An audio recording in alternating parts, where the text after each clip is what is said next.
骆驼示波器现在测这个电吹风的好坏啊，就是人耳朵听着那个异常有没有异响的问题。然后我们这边打开用的是 A02 这个型号的一个示波器，然后接了一个声音探头啊，我们自己的声音探头接在这儿，所以是 B 通道。我们把 B 通道打开，然后这边是 A 通道就关闭了，然后我们在这儿频谱打开，实时的和频谱，我用的是2毫秒单位。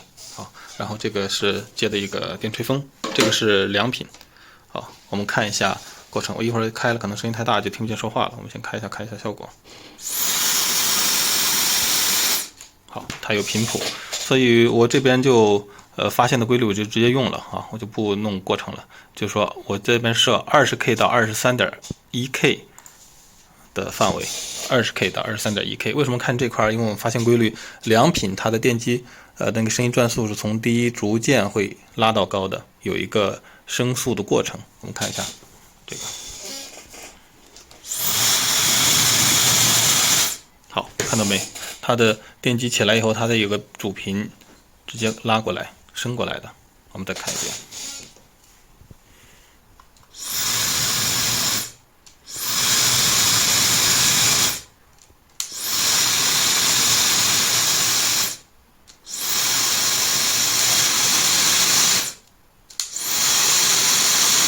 好，这比较明显，它电机开了以后会有个升速的一个过程。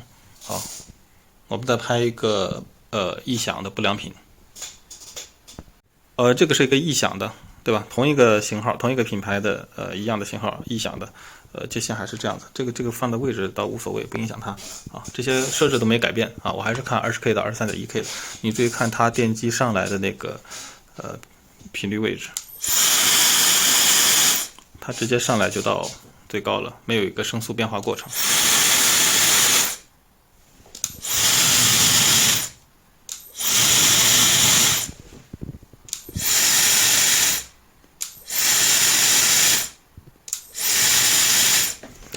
你看它大部分时间上来就到这儿了啊，或者它偶尔有一个小升速过程会很快，直接就闪到这儿来了，跟那个良品完全不一样。看到没？好，这是另一个良品啊，我们还同样看这规律，我把这屏幕调大了。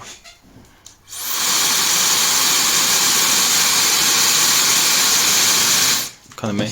它上来慢慢的会移过去。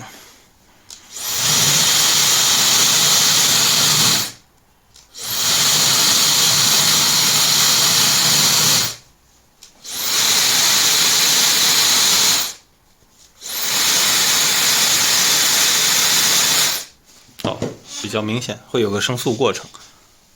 它最终的电机稳定的频率可能不一样，或者启动的频率不一样，但是唯一的区别，我们看到规律就是说，良品和不良品的话，它启动的那个声音的频率频谱会有个缓慢移动的过程，大概2-3秒，移到最终位置。